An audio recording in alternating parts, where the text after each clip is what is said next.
굉장히 덥죠. 다행스럽게 또 이렇게 지하실은 아주 요 밖과 상당히 다르고 아마 오늘 밤 12시 돼도 30도 아래로 떨어지지 않을 것 같은 그런 것 같은데 어쩐지 모르겠습니다. 제가 더운 나라들은 여러 번 이렇게 아프리카에 보통 이제 한 50도 이상 되는 곳도 가봤습니다. 그래서 오늘 50도다, 50 몇 도다 뭐 이런 데 가봤고,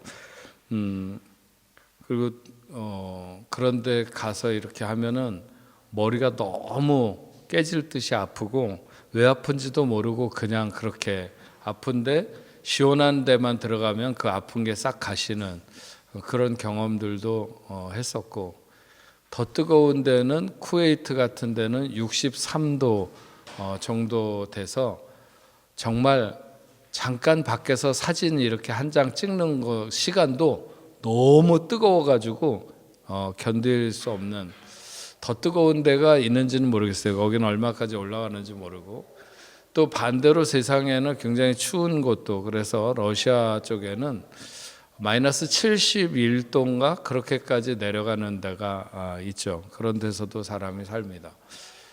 굉장히 뜨거운 데서도 있고 또 추운 데도 있고, 그런데 전 늘 생각할 때마다 감사한 거는 세상에서 가장 좋은 기후를 가진 나라에서 우리가 산다, 그 생각을 굉장히 많이 합니다. 예전에는 사람들이 다 막연히 미국이 좋다 그렇게 생각했는데 미국도 별로예요. 제가 다녀본 걸로는 뉴욕에서 굉장히 더워가지고 뉴욕에서 한번 더위를 먹어가지고 거의 죽을 뻔했던 경험도 있습니다. 그러니까 뉴욕도 굉장히 덥고 또 겨울에는 오지게 춥고요. 그래서 별로고, LA 쪽이 조금 뭐 1년 내내 따뜻하고 좋다 그러는데 거기도 사람이 정신사납게 이렇게 열기가 항상 이렇게 차 있는 것처럼 뿌해가지고 별로예요. 비 오고 난 직후에는 조금 괜찮겠지만 동남아시아는 뭐 말할 것도 없고 계속 푹푹 찌고, 한국도 좋죠. 사계절이 다 있는데 요즘 한국의 여름은 거의 동남아 수준이라고 그럽니다. 그래서 굉장히 땀이 막 삐질삐질 나고, 오늘은 여기도 약간 그런 것 같았어요. 제가 아까 집에서 사무실을 가느라고 나갔더니 차의 온도가 43도예요. 근데 통상적으로 이렇게 차를 몰고 가면 금방 온도가 떨어지는데 사무실 갈 때까지 42도에서 안 내려가더라고요. 그러니까 얼마나 더운가 하는 것을 알 수 있죠. 그래서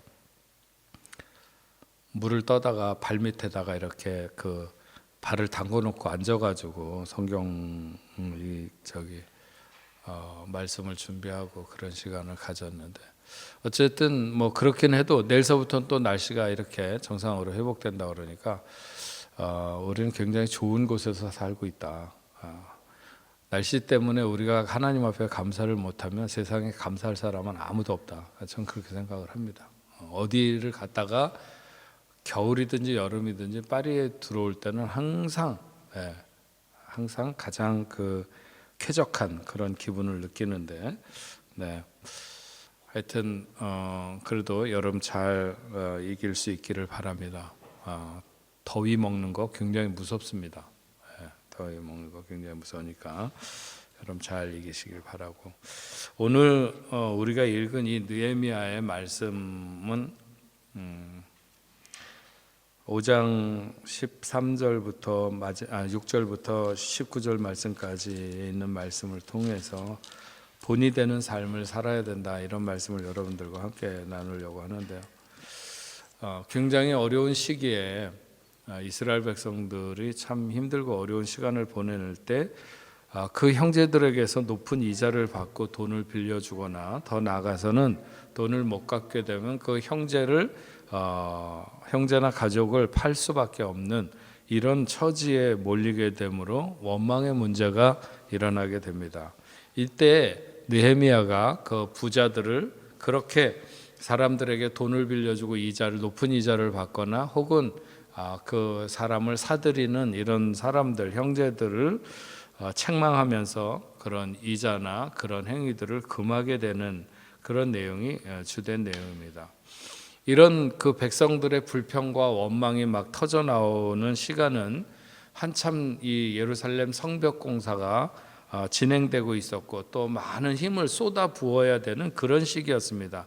하지만 느헤미야는 자기가 이런 백성들의 원망과 시비 이런 것들이 터져 나오는 이 사건에 즉시 개입하지 않으면 안 된다고 하는 판단을 하게 됩니다. 그래서 오늘 말씀해 보면 그가 깊이 생각하고 자신이 예루살렘 성벽 쌓는 일과 하나님의 통치시려는 별개의 일이 아니다 라고 하는 사실을 알게 되고 먼저 불의한 일부터 해결하지 않으면 내가 애쓰고 내가 힘쓰는 이런 일들이 다 무의로 돌아갈 수 있다 이런 생각을 하게 된 거죠. 그래서 그런 일들을 전해 듣고 느헤미야가 크게 노하고 그 다음에 심중에 계획을 해서 귀족들과 민장들 그러니까는 그 백성들을 이끌고 있는 그런 사람들을 꾸짖었습니다. 그들은 어려운 시기에 부자였고 자신들의 권력을 이용하면 한쪽에서는 어려움이 더 극심해지는데 그 부자들은 점점 더 많은 부를 쌓을 수 있는 어려운 시간에 백성을 압제하며 자신들의 이익을 챙기고 있는 이런 그래서 느헤미야는 그들의 악한 행위를 고발하는 대회를 열게 됩니다. 백성들을 모이라고 해놓고 그들로 하여금 어떤 일을 당하고 어떤 어려움이 있는지를 모두가 다 들을 수 있도록 이렇게 하는 거죠. 그래서 어떤 강탈을 어떤 압제를 당하고 있는지 증언하는 자리를 마련하게 됩니다. 느헤미야와 이 에스라하고 느헤미야의 이렇게 보면은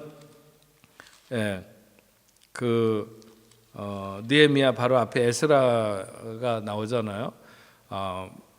이 두 사람을 보면 이 두 사람이 다 하나님의 어떤 선한 일꾼들이고 유능한 지도자들인데 비슷한 사건에 대해서 처리하는 방식이 좀 다른 것을 알 수 있습니다. 에스라는 민장들이 이방 여인들과 결혼한 죄를 알았을 때 옷을 찢고 울면서 기도를 합니다. 혹시라도 개혁에 실패할까 봐 개혁을 어떻게 시도할 마음을 잘 먹지 못하는 에스라는 마음이 온유하고 기질이 여린 그런 기질을 가진 사람이었어요. 반면에 느헤미야는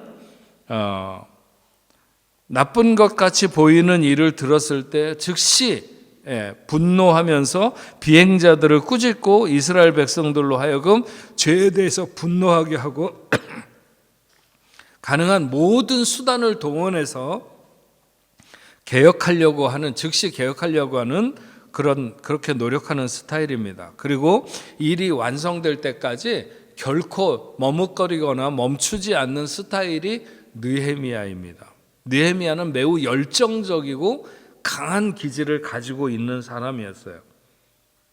느헤미야는 하나님의 백성들이 그 정체성을 잃어버리거나 형제의식이 없는 것을 발견하면 분노했어요. 당장이라도 총독의 권한으로 부당 행위자들이나 인신매매 협의자들이나 부자나 귀족을 벌할 수도 있는 거죠. 그러면서도 그는 횡포를 부리는 자도 공동체의 일원이고 그들을 통해서 억압을 받고 그래서 불평하거나 원망하는 시민들도 공동체의 일원이라고 하는 큰 틀을 바라볼 수 있는 이런 사람이었어요. 그래서 모두가 하나님의 일을 위해서 하나 되어서 그 일을 해야만이 하나님의 일을 해낼 수 있다라고 하는 그런 큰 생각을 가진 사람이 느헤미야죠. 중요한 것은 바로 공동체인 것이죠. 공동체가 깨지면 구성원 전체에게 피해가 돌아가게 되고 그건 하나님이 원하시는 뜻이 아니라 하는 것이죠. 공동체는 서로의 존재를 인정하고 격려하는 정서가 형성될 때 하나 될 수 있는 거예요. 백성들의 마음이 갈라지면 가장 먼저 하나님이 손해 보시는 거죠. 하나님의 백성들이 마음이 찢어지니까 서로 싸우고 뭐 원망하고 불평하고 그럴 때 하나님이 지금은 제가 저 성지에 혼자 데리고 있으니까 그런데 그 큰애들이 있을 때 보면 제일 제가 이렇게 화를 못 참을 때가 언제냐면 지네들끼리 싸울 때, 애들끼리 싸울 때, 그걸 그렇게 봐주기가 어려워요. 아마 우리가 믿는 사람들끼리 교회 안에서도 서로 싸울 때 하나님의 마음이 그러시지 않을까 싶어요. 하나님은 너무 보고 싶어하지 않은 모습이 그 믿음의 형제들, 자기의 자녀들끼리 싸우는 그런 것을 보고 싶어하지 않을 것이라고 봅니다. 그래서 백성들의 마음이 갈라지면 먼저 하나님에게 손해가 가고 그 다음에는 공동체에 속한 모든 사람들에게 피해가 돌아갑니다. 공동체가 깨지면 이미 이루어 놓은 일도 무너지고 새로운 더 좋은 일도 시작할 수가 없게 돼요.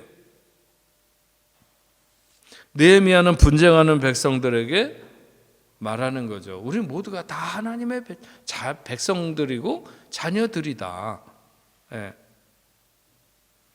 하나님이 주신 복을 서로 나누고 서로를 섬기며 사랑해야 되는 그런 어떤 운명을 타고난 존재들이 아니냐.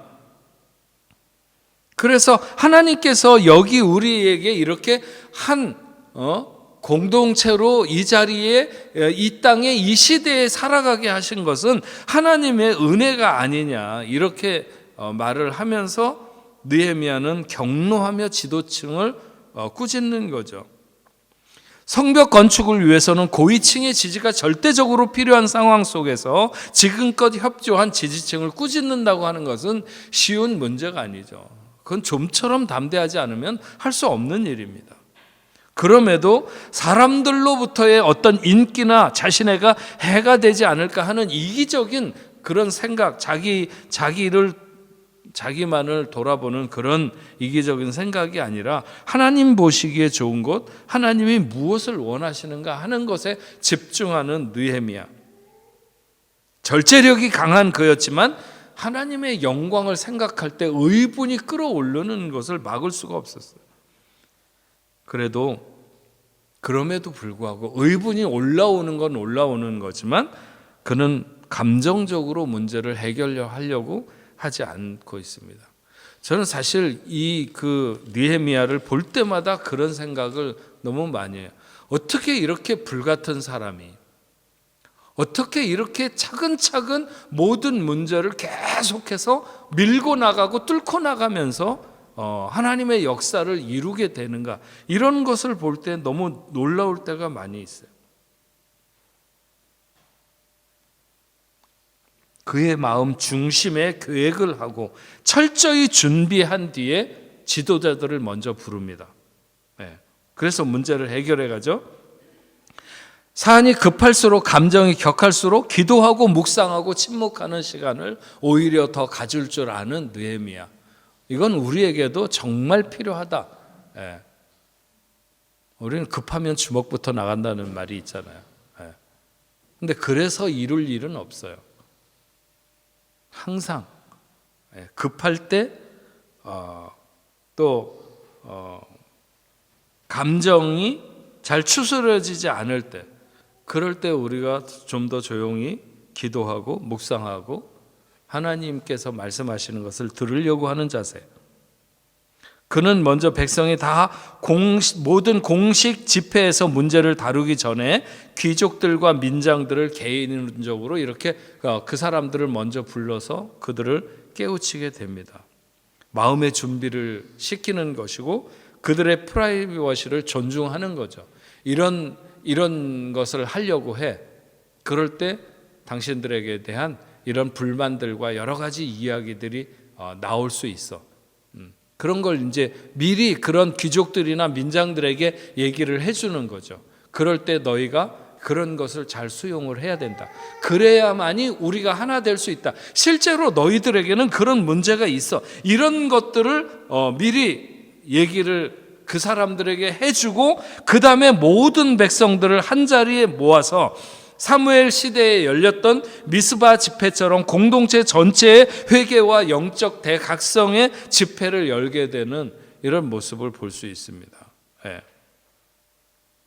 여기서 그는 귀족들과 민장들의 잘못을 공개적으로 지적했고 문제들을 해결할 수 있는 대안을 제시하는, 뭐 사람들도 그렇게 내가 이런 일을 당했다 저런 일을 당했다 할 수 있겠지만 느헤미야가 생각할 때 이건 본질적으로 어디서 어떻게 잘못됐나 이런 것들을 갖다가 지적을 하는 거죠. 그러나 액면적으로 모든 사람들이 그리고 지도자가 그들을 같이 공격하면 그들의 마음이 상해서 말을 안 받아들일 수 있으니까 미리 그런 귀족들이나 민장들을 불러가지고 내가 이런 책망을 너희들에게 할 거다.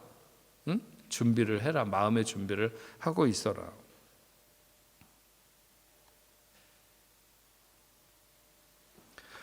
유지들이나 관료들, 부자들이 기꺼이 이 해결 방안을 따르게 되는 것을 알 수 있습니다.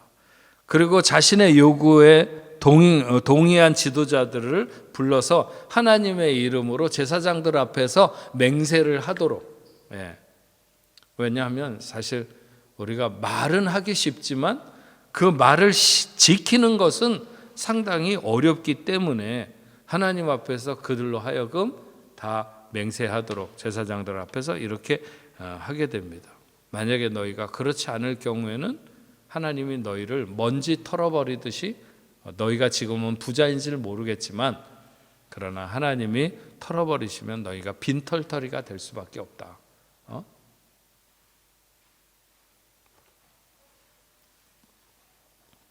항상 앞장서는 리더는 좋은 생각과 결심을 어떻게 희생을 치르더라도 지켜내려는 결단이 굉장히 중요하죠. 느헤미야는 지도자들에게 하나님 앞에 결심할 것을 실천하기를 맹세한 후에 온 회중과 함께 여호와를 찬양하는 것으로 그 집회를 마치게 됩니다.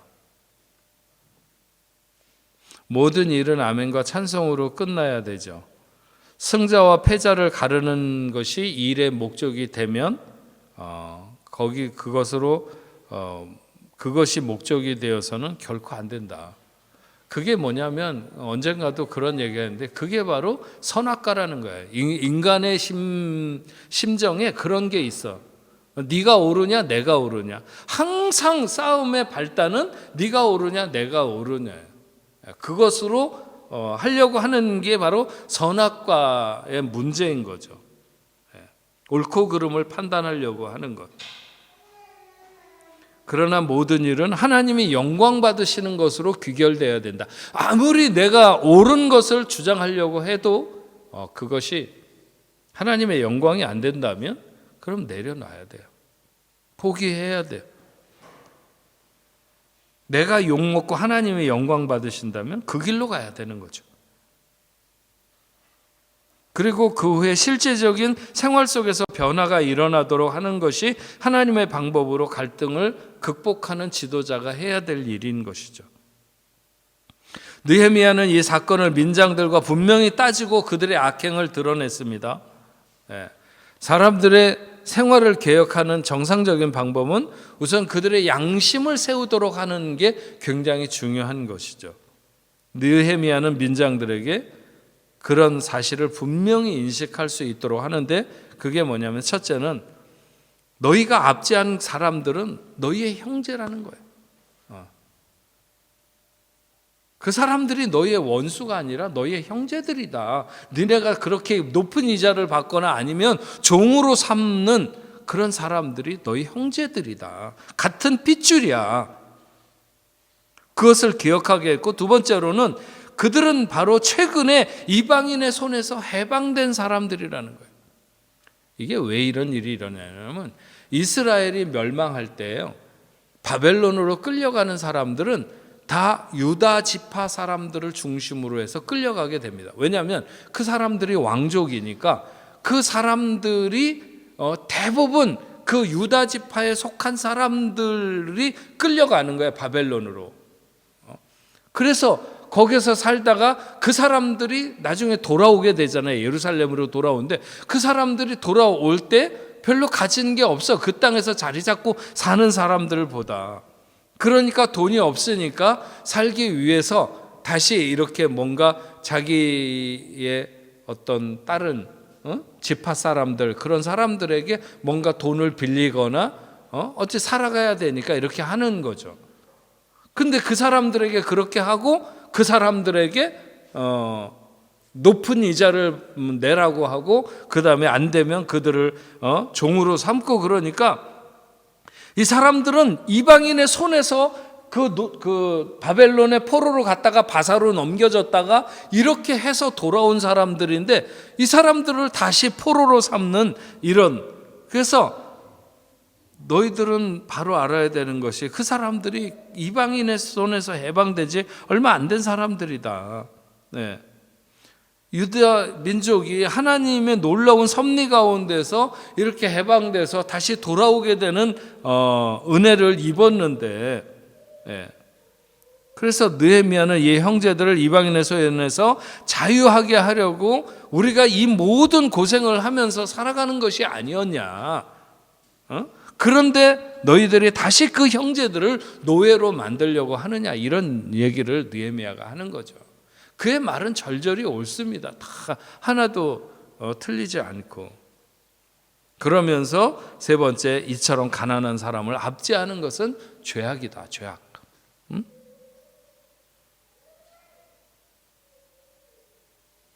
느헤미야는 우리의 대적 이방 사람들의 비방을 생각해 보자. 이 유대인들은 하나님에 대한 헌신을 그렇게 많이 고백하면서 서로가 서로에게 얼마나 야만적인 행동을 많이 하는가. 그렇게 이방인들이 우리를 비난하고 있지 않느냐. 응?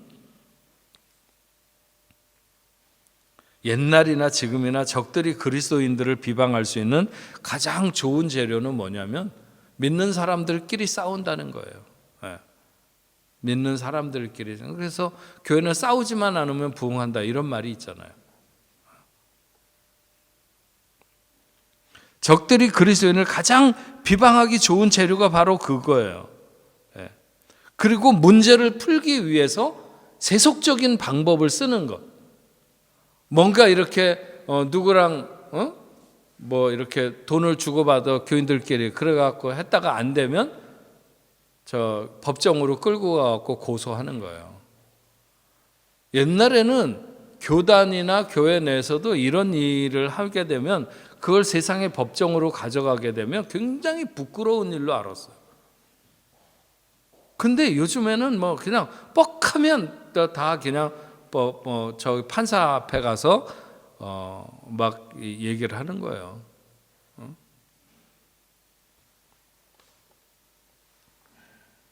참 불행한 일이고 마음 아픈 일이죠. 그래서 문제를 풀기 위해서 세속적인 방법을 쓰는 것, 약한 자에 대해서 냉혹한 마음을 갖는 것, 이런 게 말이 되냐? 이건 안 된다. 이렇게 해서는 안 된다.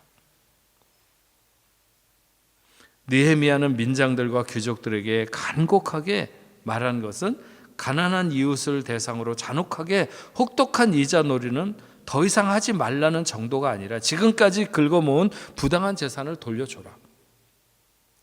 자신은 이 범죄와 무관하지만 비난의 대상 속에 자신을 포함시켜가지고 얘기하는 것을 볼 수 있어요. 이게 굉장히 놀라운 건데, 여기 보면요 10절에 이런 말씀이 있어요. 나와 내 형제와 종자들도 역시 돈과 양식을 백성들에게 꾸어 주었거니와 우리가 그 이자 받기를 그치자. 느헤미야가 하는 말이 나와 내 형제와 종자들도, 자기는 아니겠죠. 자기는 아니야. 자기가 뭘 그 느헤미야가 사람들에게 돈 꿔주고 그렇게 받으려고 했겠어요. 그러나 자기의 집안 사람 중에 뭐 저 끄트머리에 누군가 한 명쯤은 그런 사람도 혹시 있었을지 모르죠. 양식을 구워 주었거니와 우리가 그 이자 받기를 그치자. 자기는 안 그랬지만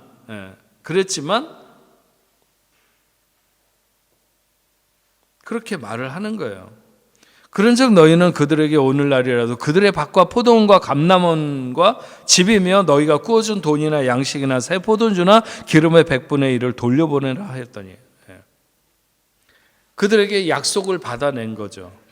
우리가 돌려보내고 그리고 제사장을 불러서 이 약속한 것들을 서원하게 하고 그 말대로 행치 않는 자는 하나님의 이와 같이 떨쳐버리실 것이다. 이건 경고이고 그 경고를 할 때 모든 백성이 아멘 하도록 하는 아멘이라는 말과 함께 백성들은 여호와를 찬양했습니다. 약속하신 기쁨도 기쁨이지만 그 약속을 지키는 기쁨은 더 크죠. 백성들은 말한 대로 행하게 됩니다. 오늘 말씀을 우리가 보면서 우리도 살아가면서 이렇게 나의 이기적인 그런 그 나를 먼저 돌아보는 이런 것 때문에 남에게 피해를 주는 일은 없는지, 또 함께 이루어야 될 의를 위해 내가 지금 결단해야 될 일은 뭔가 하는 것에 대해서 좀 생각을 해보면 좋을 것 같습니다.